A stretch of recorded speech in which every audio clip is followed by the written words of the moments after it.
conquer death, sin, and grave. On our behalf. Thank you for the love.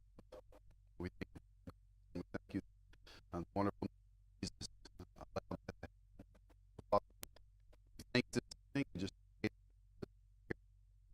you will speak during this time.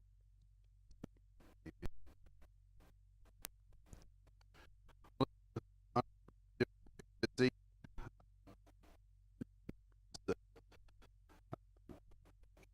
on to the left this afternoon to go to the KBC annual meeting. Going to get much here for those guys more, but for that. So and travels and just to experience for so, this evening, I invite you to turn to the book of Judges. In a few minutes, we're going to look specifically in Judges chapter 14. We're going to look at a few lessons of the life of Samson. As I started studying this week, Brother asked me to preach tonight, and I was, kind of thinking about it's always hard to know where to go.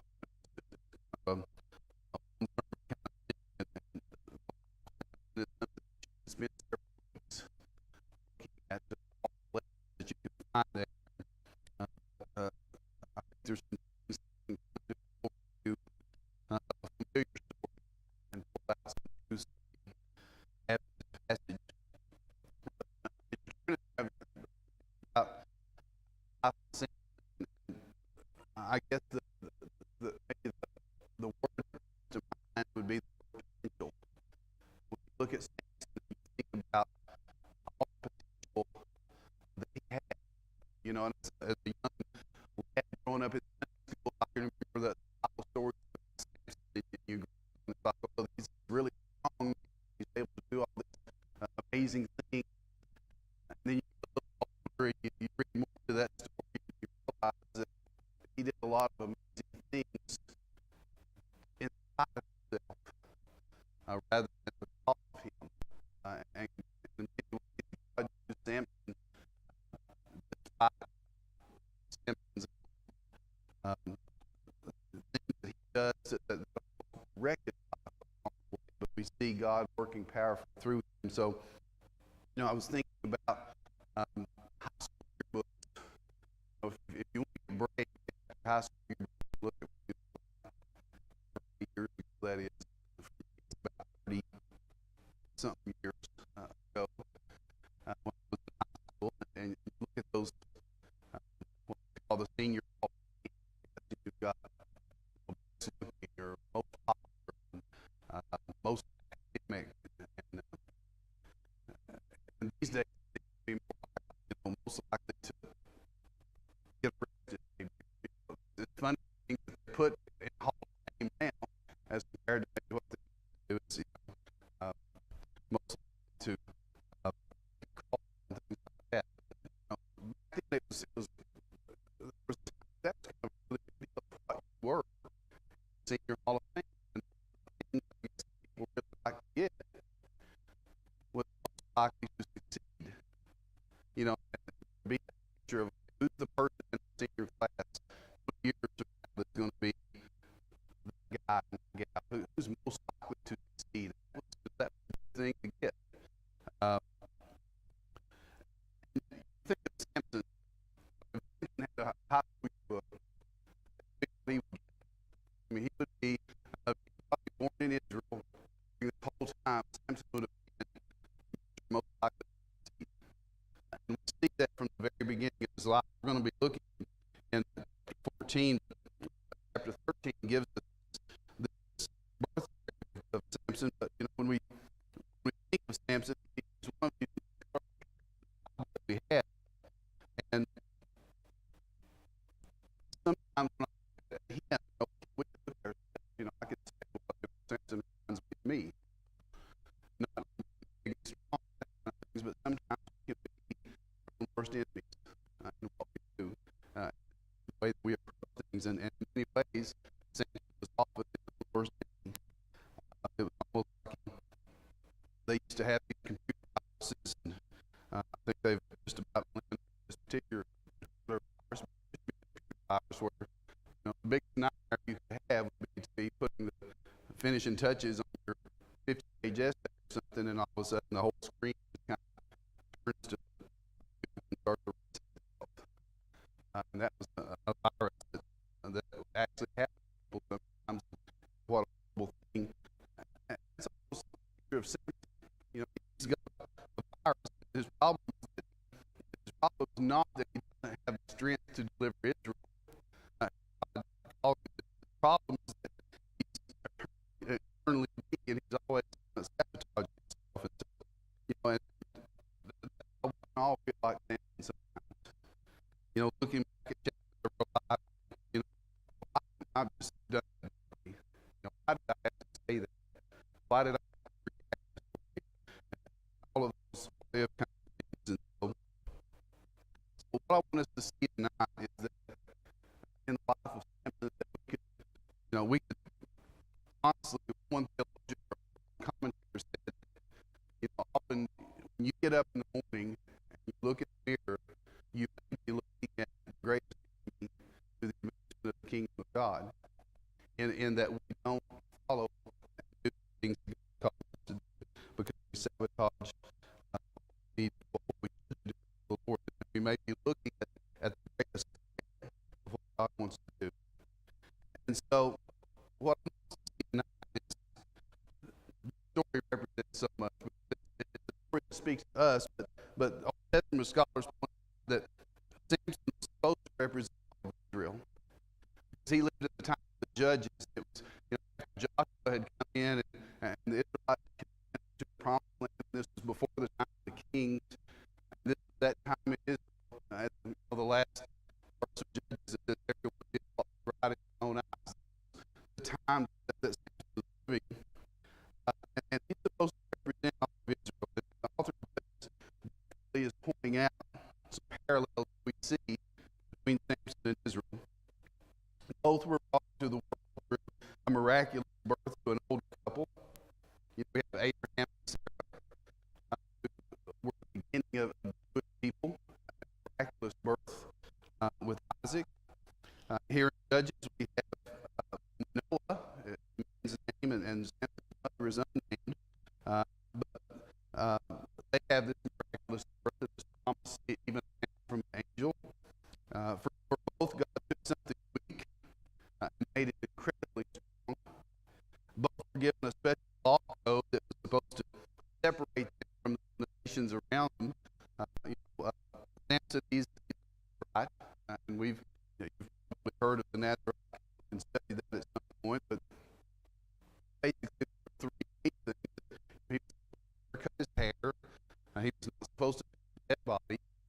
He was not supposed to have any kind of alcohol or any strong drink or anything that came from the vine. He couldn't have grape juice. And those were the three basic rules that were supposed to govern him. And most of the time, people took an Nazarite vow. It was something they did for a specific period in their life. Maybe they were going, maybe they were going to be fighting a battle or something. So they take the Nazarite vow this time. Very few that like Samson who have this vow from birth. But, he had this special announcement that this is what he was supposed to do. So he has this special code. Of course, Israel had law, they had the book of Leviticus, and all of these things that are supposed to separate them from the world around them. And then Samson, we see, is kind of drawn to make the point of drawn to foreign women like Israel was drawn to foreign gods.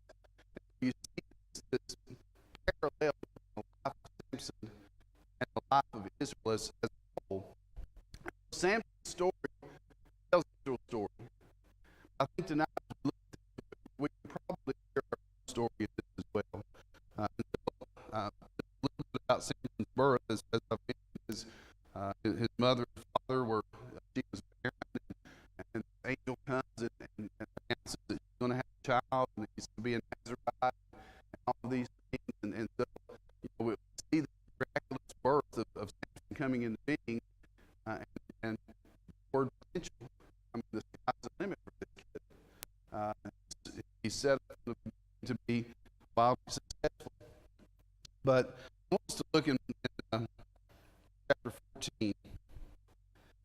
We're going to look more at his life and his death and get the lesson out of this that we can.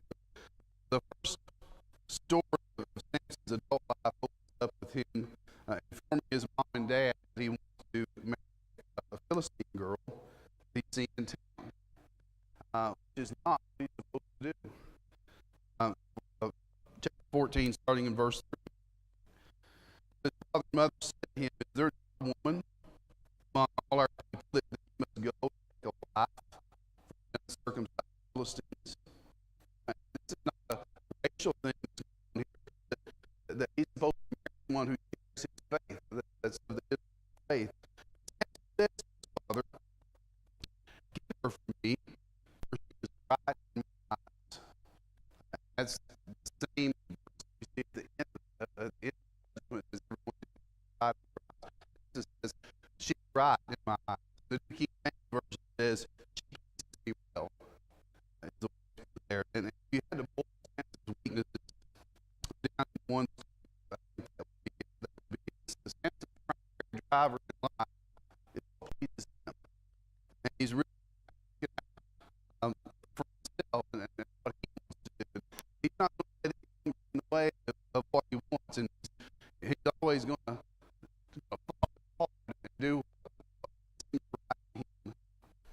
Almost like a Disney movie in reverse. You look at Samson's life. He rejected his parents' wisdom, and he let his heart decide, except this story shows you what the way of living usually leads. And then verse 4, this little comment lets you see the bigger picture of what God is doing. Verse 4 says, his father and mother did not know this from the Lord, for he was seeking an opportunity against the Philistines. We have to know what does that mean? God is working in Samson, despite Samson, because God is doing something bigger. And it doesn't mean that Samson's decision was right or wise. It doesn't mean that he did the right thing, but that God was going to use it. And so, kind of step back for a moment and see the bigger picture. Samson's life is a lot like the nation of Israel. Israel had grown really comfortable in their captivity. This was the time during the Philistines, and they kind of ruled there for 40 years. And Israel's not crying for deliverance. I mean, in many ways, they're oppressed by the Philistines, and rather than crying out for deliverance, they kind of start assimilating and becoming part of the culture, really comfortable in the captivity. And really, that's the greatest threat that they ever faced. Elimination, not by extermination, but by just assimilation in another culture. And that's always the greatest threat to the people of God. You see, when we come against God's people to exterminate, we usually rally ourselves to put faith in God, and He acts out on our behalf. But when the enemy just makes us comfortable in the world, He can entice our heart away from God. This is what was happening to the Israelites, becoming very comfortable in their captivity. This is, but God didn't just save His people to keep them alive. He wanted to save them and set them apart for Him. They've got a purpose of consumed with God and with God, and not with all the other things of the world. They're in this moment, they're comfortable in their captivity. What God needs to do is start some conflict against Samson.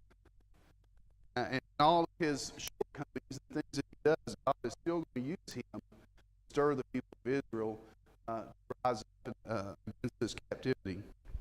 And I think the lesson that we see here is don't ever assume that just because God uses you powerfully, that you're right.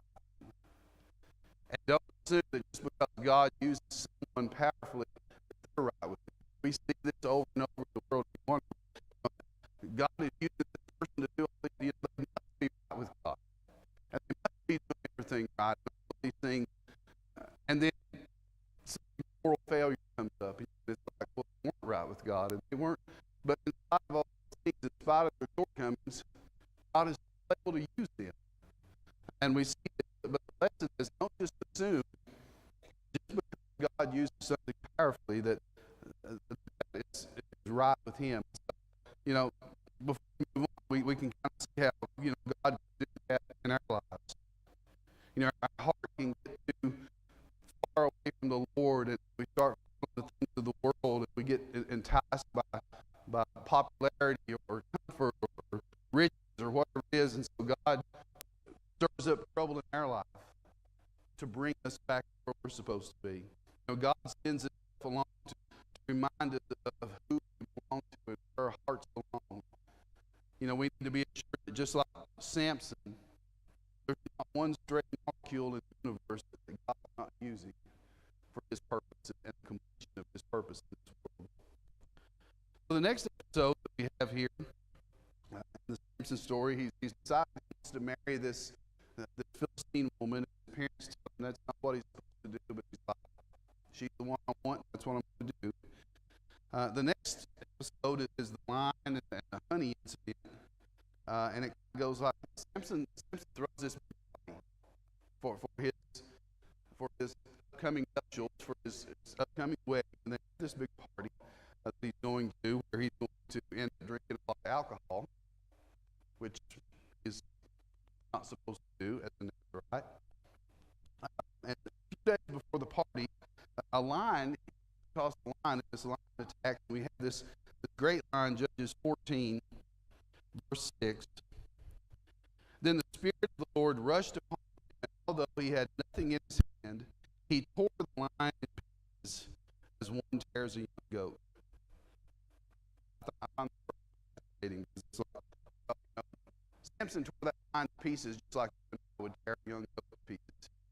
Like that was a common thing. I remember the last time that I tore a young goat. But apparently it was a thing that they did. Get together and tear some young goats. I don't know what the phrase means. It's just kind of interesting. It's common in those days.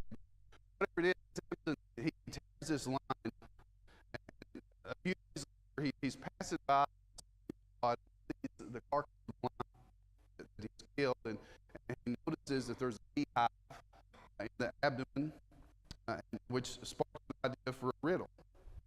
And so the riddle is, out of the eater came something to eat, out of the strong came something sweet. So he goes to the Philistines, to this big party that they have, and he wants to show that he's really smart and all this kind of stuff. So he says, I've got this riddle for you all. Philistines think you're so smart, I've got a riddle for you. And so he tells them that, and he says, if you can't solve the riddle, each of you 30 guys has to give me a suit of clothes, but if you can solve the riddle, then I'm going to give a suit of clothes to each of you all. And so they start trying to figure this out, and he gives them 7 days, and so they can't figure it out. And so they go to his bride to be and say, if you don't get Samson to tell you what the riddle is, we're going to kill you. And so she goes to Camp Samson, and she asks him, and he won't tell her. So for 7 days, she keeps after him, and she cries, and she says, you don't love me, you won't love me, and starting a marriage with secrets and all these kind of things. And, it says that she cried for 7 days, which doesn't sound like a very good party. Finally, he caves in, and he reveals the riddle to her, and she tells it to the Philistines, and they solve it. Verse 19. The Spirit of the Lord rushed upon him, and he went down to Ashkelon, struck down 30 men of the town, and took the garments of those who had told the riddle. In hot anger, he went back to his father's house. And again, we come back to this question. It says the Spirit of the Lord rushed upon him and enabled him to do another great feat here. Fill Samson with the Spirit to do something that's just on the surface petty and vindictive. He's mad because they solved the riddle. He's mad because he got outsmarted. And he goes and he does this. But again, we see that God has a big purpose that he's accomplishing here. Chapter 15. After some days, Samson gets over his fit, and then he goes back to visit his new wife. He's to marry this girl. And so he goes back to visit her. Um, and so he goes, and the father says, well, I really thought that you really hated her, so I gave her to your companion. Like, well, I gave her to somebody else. I didn't think you wanted to marry her after she told you a little riddle thing. And so I gave her to your companion. And the father tries to get Samson to marry her younger sister, not her younger sister, more beautiful. And Samson, verse 3, Samson said to them, this time I shall be innocent in regard to the Philistines when I do them harm. So Samson went and caught 300 foxes, which again, we have to wonder how in the world do you do that? Go out and catch 300 foxes. And he turned them tail to tail and put a torch between a pair of tails. And when he had set fire to the torch, he let the foxes go into the standing grain of the Philistines and set fire to the standing grain and the olive orchards. We're a bunch of boys in here right now and heard this story, as far as practically goes go, that's awesome. Take 300 foxes and tie their tails together and set them on fire and burn down a cornfield. It's this crazy story. It's almost like he goes out and has them burn. Samson was here in the cornfield to show what they did. And so the Philistines retaliate against Samson for that by killing the woman he was supposed to marry, his wife, and her father. And so then verse 7, Samson says, I swear I will be avenged on you, and after that I will quit. And he struck the hip of the with a great blow, and he went down and stayed at the rock, which was this small Israelite town. And so the Philistines come to meet him and say to the Israelites in verse 10, we come up to bind Samson, to do to him as he did to us. And 3,000 men of Judah went down to the cleft of the rock of Gibeon and said to Samson, do you not know that the Philistines are rulers over us? What is it that you've done to us? They're saying, we want peace. We don't want war and all of this. And verse 12 says to them, swear to me that you will not attack yourselves. And they said to him, no, we will bind you and give you their hands. Now they brought ropes and brought him up from the rock.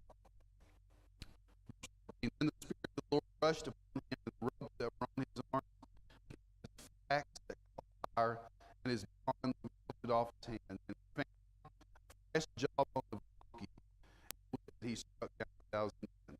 He does this saying that they have struck him hip and thigh. He does this whole thing again, which again is kind of a pretty cool story. 300 foxes, this, and you take a jawbone of a donkey and you kill 1,000 men. Except we know he's not supposed to be touching anything dead. That's part of his Nazirite vow that he's not supposed to do. And Samson sang, verse 16, with the jawbone of the donkey on heaps, with the jawbone of the donkey have I struck down 1,000 men. And as soon as he finished speaking, he threw away the jawbone of his hand. That's a weird thing to me. It's also kind of cool when you think about it. He's killing 1,000 men with the jawbone of a donkey. He goes the song at the same time. It doesn't rhyme in English, but they say Hebrew it was rhymed. It's almost like he's killing 1,000 men with a jawbone, and he makes a little rhyme, and he says it drops the jawbone like you drop the mic. It's like, well, I just killed 1,000 men, and I wrote a song, and I'm done. I lost my place thinking about that. Okay. Look at chapter 16. Samson went to Gaza, and there he saw a prostitute. Well, first he's with a Philistine girl that he's not supposed to be with. And now he's with a prostitute, a Philistine prostitute, which he's definitely not supposed to be with. And he's in Gaza, which is the Philistine capital. So here in the category, he's getting more and more brazen as his life goes on. And another thing, if you look back at verse 20 of chapter 15, he has this whole jawbone donkey thing, and then it says, and he judged Israel in the days of the Philistines 20 years. And there's a sense in which you can take that this happens early in his life, and then 20 years passes, a substantial amount of time, and we come to the second episode in his life. And basically what we can see in that is the problem that he had back then is going to be the same problem that he's got 20 years later, because he never dealt with it. He dealt with the controlling his desires, doing the things that he's not supposed to do. He never dealt with that problem, and later on in his life, he would come back and haunt him again. And so it starts here. He goes down to the middle of nowhere. He goes to Gaza to see a prostitute. And so the Philistines find out. Verse 2, they surround the place and set an ambush for him all night at the gate of the city. They kept quiet all night, saying, "Let's wait till the light of the morning, and we will kill him." Samson left at midnight, and at midnight he arose and took hold of the doors of the gate of the city, two posts, pulled them up, barred them all, put them on the shoulders, and carried them to the top of the hill in front of Hebron. And one commentator that I read on that said, "Less than that," and no less than that, it's just not the story. If anybody does that, you just write it down and put it in there. Another commentator says, "Oh, there might be also a lesson there." I mean, that's a picture of their stronghold, and so he's basically taking their source of security and taking their gate away from them. But in verse 4, after this, he loved a woman whose name was Delilah. And that's the story we're all so familiar with. And in Delilah, I learned this, in Hebrew, Delilah sounds like the phrase "the night."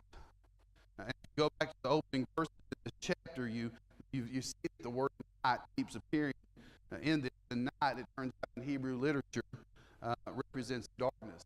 And so in a literal sense, or even in a figurative sense, Samson is now lying down in the bed of darkness. I mean, his skin is getting darker, and he's getting farther away.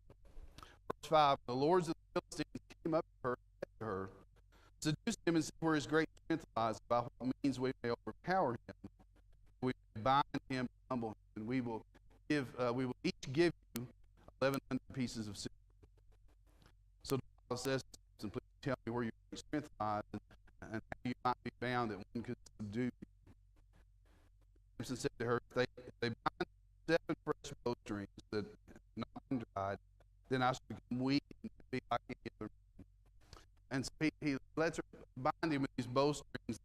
And so verse 9, she had men lying in the bush and entered her, and she said to him, "Philistines are upon you, Samson." He snapped the bowstrings as a thread of flax snaps when it touches the fire. He might as well have been wrapped in toilet paper. He just threw it off like it was nothing. And the Bible said to Samson, "Hold of mocked me and told me lies. Please tell me how you might be bound." And so Samson said, "Well, actually, okay, I didn't tell you right the first time. It's actually new ropes." So she ties him up with new ropes. She says, "Samson, the Philistines are upon you." Verse 12, he snapped the ropes off his arms like a thread. Verse 13, same deal. He said to her, she's like, "Samson, you help me." Verse 13, he said to her, "If you weave 7 locks of my head with a thread and fasten it tight with a pin, then I shall become weak and be like any other man." And what we see happening here is Samson getting a little closer to the truth. He's making the hair now. At least he's bringing the hair. And really, she does it. Again, she weaves his hair into a loom, and she wakes him up, and she says, "The Philistines are upon you." And he wakes up with a start. He rips up the entire loom and swinging it around. He's like, "Where are they?" And so then in verse 15, he says to him, "How can you say I love you when your heart is not with me? You have mocked me these 3 times, and you've not told me where your great strength lies." And when she pressed him hard with her words day after day and urged him, his soul was vexed to death. And the obvious question we ask here is, hasn't Samson been burned before? I mean, he's told a lie 3 times. And she's tried to use that lie against him 3 different times. And still yet he comes up and he ends up telling, you're like, why would he do that? Guys are stupid. I don't know. I mean, he doesn't think, he doesn't have the strength to withstand her discipline. At the end of the day, he wants harmony, and that's good, but he sacrifices it to get that, and he caves and when he couldn't cave in. And verse 17, and he told her all his heart, and said to her, a razor has never come upon my head, for I have been a Nazarite to God from my mother's womb. If my head is shaved, then my strength will leave me, and I shall become weak, be like any other man. Actually, I read that even now, it just strikes me because it says, I've been a Nazarite to God.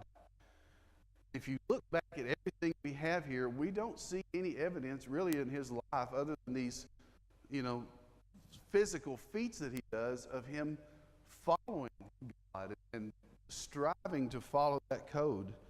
All we see Samson doing is Samson doing what he wants to do. Verse 18, when Delilah saw that he had told her all his heart, she sent and called the lords of the Philistines, saying, come up again, for he has told me all his heart. The lords of the Philistines came to her and brought the money in her hands. She made him sleep on her knee. He goes to sleep basically in her lap. And you see how overconfident here he's become. He just told her his true secret. He just told her what would make him weak.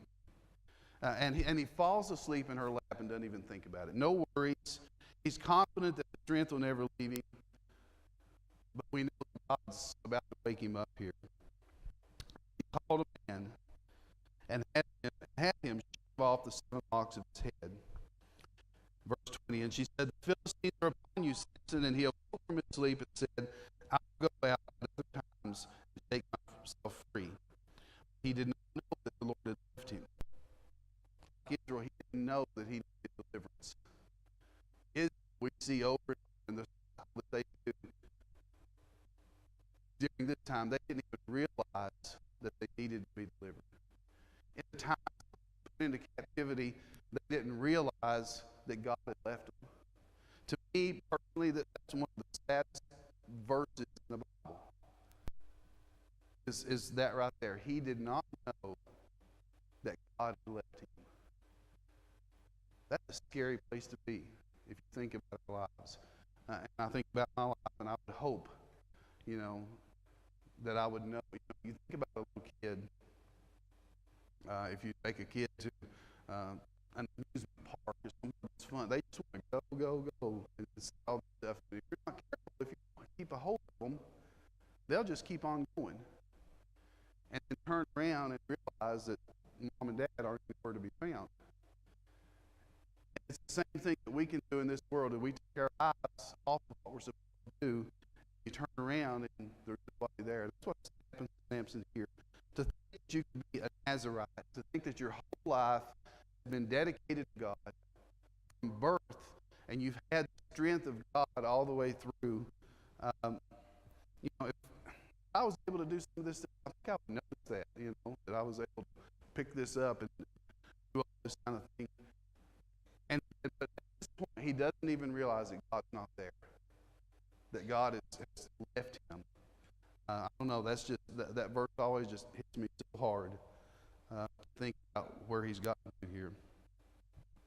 Verse 21, the Philistines seized him and gouged out his eyes, and brought him down to Gaza, and bound him with bronze shackles, and he ground at the middle in the prison. And right here, Samson gives you a picture of the trajectory of sin. It starts fun, kind of like we see it. It's all strength and these parties and practical jokes and prostitutes and all these things that he's been involved with, and then Delilah. But it doesn't end that way. I read this of a country pastor who was kind of preaching on this same kind of thing, kind of those alliteration kind of said, and he said, sin blinds, and sin grinds. And you see this in the life of Samson. But then verse 22, but the hair of his head began to grow again after it had been shaved. What a great verse that is. We'll come back to that at the very end. Verse 23, now the Lord of the Philistines gathered to offer a great sacrifice to Dagon to God and to rejoice. And they said, God has given Samson an enemy into our hands. And it's a big party that where they all get together. They bring Samson. And verse 24, and when the people saw him, they praised their God. they bring out Samson like some kind of circus act for him to perform for them. Verse 25, and when the church were married, they said, "Call Samson that he may entertain us." So they called Samson out of prison, and he entertained them. They made him stand between the pillars, and Samson said to the young man who held him by the hand, "Let me feel the pillars on which the house rests, that I may lean against them." And at this point, we see Samson calling out to God, and we can't know what was in his heart at that moment. And you think that, Samson at this point is like, God, I've sinned. And I've taken my whole own way, my whole life. And here's where it's left me. And maybe it is what was in his heart. But look at what he says. In verse 28. No, I'm sorry. Yeah, verse 28. Then Samson called to the Lord and said, "O Lord God, please remember me, and please strengthen me only this once, O God, that I may be avenged on the Philistines for my 2 eyes." So even in that, what he says makes it sound like, God, I want to revenge what they did to me. Not what they're doing against God, but even at this, at least in his words, he says, I want revenge for my eyes. Rather than thinking of all these other things. But we don't know the condition of his heart. It may very well be that he realizes just what he's saying. God, use me in this moment. So we see this picture. So, 29. Samson grasped the 2 middle pillars on which the house rested. He leaned his weight against them, his right hand on the one and his left hand on the other. Then he bowed with all his strength, and the house fell upon the lords and upon all the people who were in it. And so the dead whom he killed in his death were more than those whom he had killed in his life, during his life. And so we see this story of Samson, and I pointed out some things here, but I wanted to see what can we learn from this? I mean, obviously, we see the parallels between Samson and Israel, and we see the parallels in this period of time and how things. But if Samson is supposed to represent all the people of God, what do we learn from his life? And there's 3 things that I want to give you here. The first one's kind of long, but the other 2 are kind of short. Number 1, we are our own worst enemy.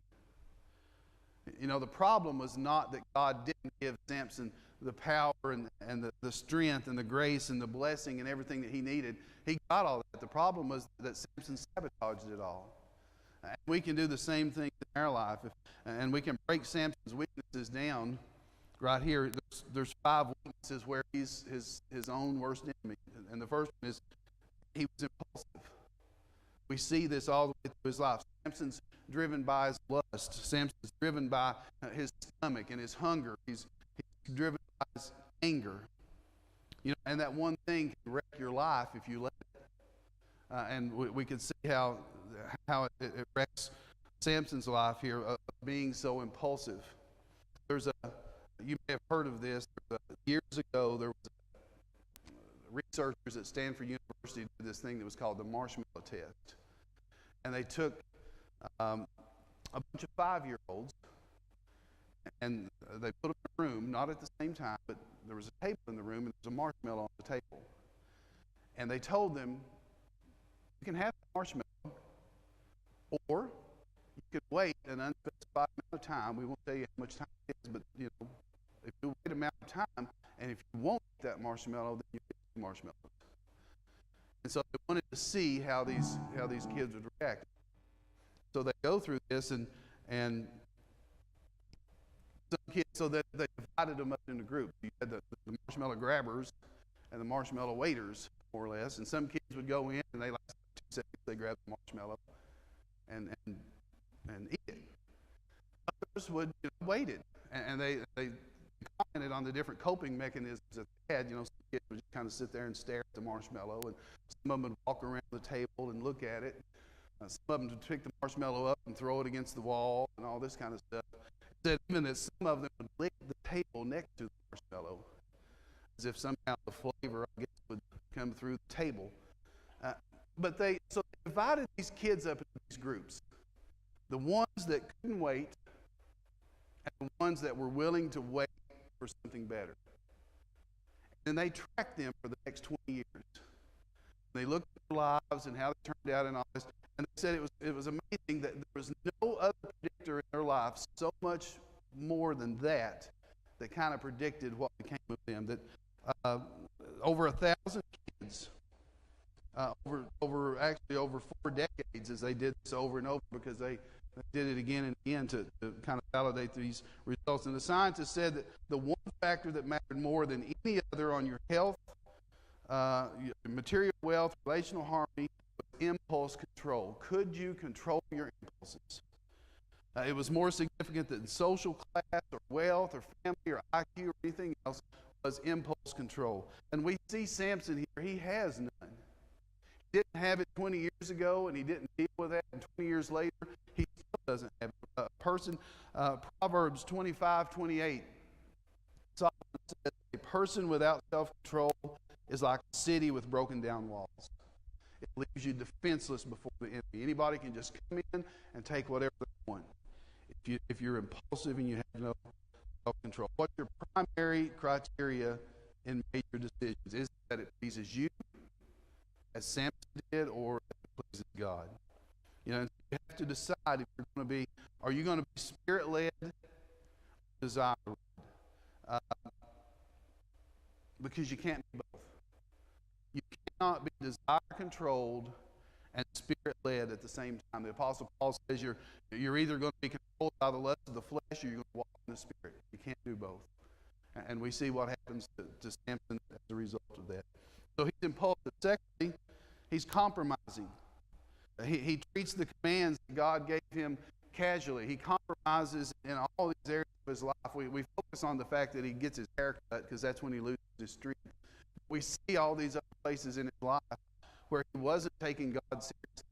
He wasn't taking the commands seriously. He wasn't taking what he was supposed to do. And I'm sure that he was saying things like, well, it can't hurt. It didn't hurt me last time. I touched that donkey and I got away with it. I drank that stuff from the vine and got away with it. And I messed around with Philistine women and I got away with it. And I'm still, So over time, he kind of thinks that he's invincible and he keeps doing these things. But what if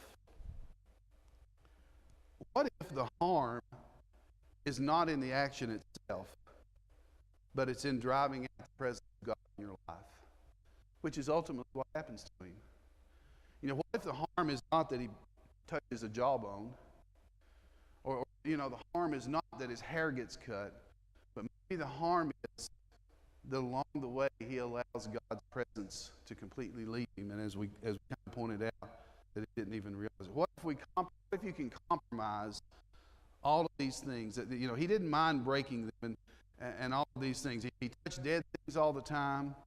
He drank what he wasn't supposed to drink, and nothing happened. So what if the actual harm is not the action itself, but it's driving out the presence of God in your life? Now think about yourself, and think about us. What if you could get away with it? What if all those things in life that you know you're not supposed to do, but then you think, well, what if I could get away with it? But what if the problem is that it removes God's blessing from your life? And you think, well, that's not going to hurt if I do that. And maybe it doesn't, but maybe the result is something else. It hurts your relationship with God. And it ends up driving God out of your life. Every wrong step I take, even if nobody else sees it, God sees it. And he's grieved by it. The wrong step that we take. And Samson's life screams out that we should never take the power and the presence of God for granted. So we see compromising. 3, he was unteachable.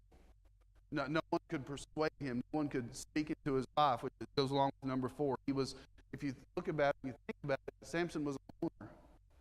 There's no one that's a part of Samson's life consistently we see. He's a one-man show all the way through. And so, we have to think about our own lives. Are there people in our lives that can speak into our lives? And are we correctable as we listen to them? If somebody tried to speak into Samson's life, would he have listened? How do you respond to criticism? And those closest to you say that you're a teachable person, that you can take constructive criticism. You know, what areas of our lives are off limits? You know, if someone tries to talk to you about something, you're like, let's not talk about that. You know, let's not go there. That's probably the area in your life that the enemy is destroying you at that moment.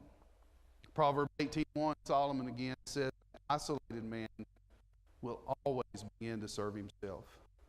And so apart from community, we always end up making it about us. And that's why the local church is so important. And that's why the body of believers coming together and holding each other accountable is so important. Because, you know, Christian life is not made to be lived in isolation. You know, we are to come together. We're supposed to be serious about Jesus, and we're supposed to be serious about the church and other Christians. And that's why it's so important. And then number 5, those 5 things, Samson was proud. Oh, he had too much pride. We see that 2 different ways. First of all, he would never lose his strength. That would just always be there. And then he felt entitled to use his blessings for his own purposes. You know, he's got these special gifts from God, but he uses them a lot of times just to serve himself. You know, and we can do the same thing in our life, and we think about the different ways that God equips us and all the different things God allows us to do. And if we end up using our gift for ourselves rather than for the glory of God and for the purpose of His kingdom, then we may end up like Samson. You know, there's not a guarantee that gift is always going to be there. He just kind of felt entitled to it. J.D. Greer, the president of the Southern Baptist Convention, told this story several years ago of the church that he was the pastor of in Raleigh, Durham, the Triangle area. And he said several years ago they were praying about reaching that area that they called the Triangle for Christ, and really wanted to see this, you know, revival happen among us. And so they're praying about this. And J.D. Greer said, as he was praying about this, he said the Holy Spirit spoke to him and said, "What if I give you what you're asking for, but I don't use you or your church? Would you still be okay with that? What if I answer your prayer and people get on fire for the Lord and there's this great revival and people are coming to the Lord and I don't use your church? Are you still okay with that?" And J.D. Greer said, "You know, I knew what the right answer was. Yes, Lord, you know, I was decreasing, you was increasing." He said, "But that wasn't true." Because he said, honestly, he said, I wasn't okay with that. Now, he realized that I was making it more about me than about God. And we have to think about ourselves in that. You know, what if God wants to do something great in Wayne County, but He doesn't use us? Are we okay with that? Answer to that kind of tells where our heart is. Is it more about us? Or is it more about God and His kingdom? So that was a lesson that Samson learned the hard way. Secondly, and I'm going to try to end this up quickly here, the world needed someone greater than Samson. You know, Samson was great, but he wasn't the end. You know, he's the last judge that we see in the book here. And so think about if you're an Israelite and you're reading this story. Samson's the last judge that comes along. There's some other stuff that happens after this, but he's the last one. It's kind of like reading a novel or watching a TV show and you get to the finale. You know, you want it to be an awesome ending. You want everything to be wrapped up and to have this satisfying ending. You don't want to get to the finale of something or the last chapter of a novel and it just kind of let you down. You know, but if you're an Israelite or a Jewish person, you're reading this, you get to the end of it, you're tempted to be like, is that it? He dies. You know, he causes a bunch of people to die with him, but, you know, he just has this brief moment of he pushes a building down and that's it. Is there not any more to the story? But then 1,100 years later, Jesus shows up. And like Samson, he's born miraculously. And like Samson, he has incredible strength over demons and disease and death. And like Samson, he was betrayed by someone who acted as a friend and handed him over to Gentile oppressors.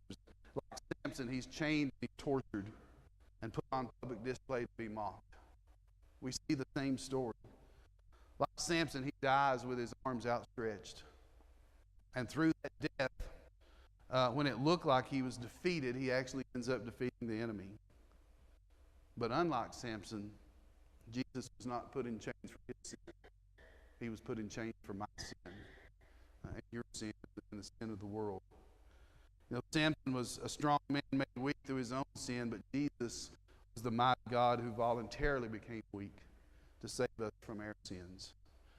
And that's good news, because we, like Samson, you know, we're all people that can be driven by our lust. We can be, and we can compromise, and we can be proud and live for ourselves. But as Brother Mark is sharing out of Isaiah, in spite of all those things, that Jesus was wounded for our transgressions and for our iniquities. He took our sin upon himself. And when we realize that, it changes us. And it's when you see that he accepts you freely, that by his grace, that even though that you live like Samson, that you're freed from that by the power of Christ. And then third, it's never too late to cry out to God. We see this in the life of Samson. You know, he could have not cried out to God at the end, but he did. Samson cries out to God. He's as low as anyone could be. He's in the midst of this pagan temple, and he's been blinded and banned because of his sin. And that's why I mentioned verse 22 earlier, why it's so important. It said his hair began to grow again. You know, it didn't start growing later. It started growing right then. The moment it was cut off, it started growing back. God's mercies are like Samson's hair. They're new every morning. You know, they persist even when sin takes them away, and when sin shears it off or whatever, they're new again. And they keep restoring. There's a story, there was a viral video that happened a few years ago from this art gallery in Sarasota Springs, Florida. They put this piano out on the sidewalk for people to play. And this guy recorded this, but this homeless man came by.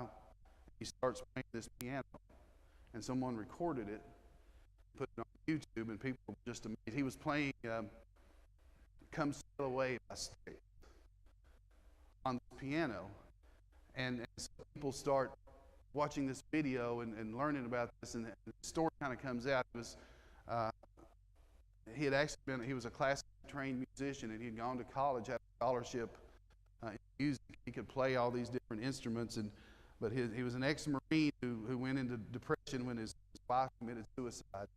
In 1998, he turned to alcohol and drugs, and social workers took his son away when he was only 3, and so for many years he was this homeless man. And then one day he just starts playing this piano, and the next thing you know, he's like this celebrity. And so with all this attention, he gets this like GoFundMe account or whatever. People can, you know, there was like $100,000 that was given for him to rebuild his life once he got out of rehab. And he went to rehab, and his old college offered him a scholarship to finish his education. And it's an unfinished story even now. We really don't know. You never know how these things are going to turn out. But the beautiful symbol here is that all those years, the song had never left him. And he was able to sit down at that piano bench and start playing. It's beautiful. I mean, you can watch it on YouTube.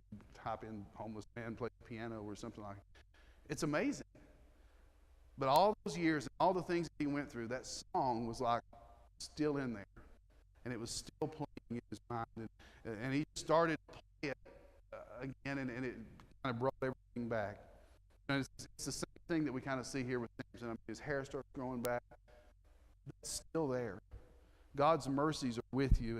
It's like a melody of amazing grace in the background that just keeps going in your life, even when your sin has kind of tore everything else away.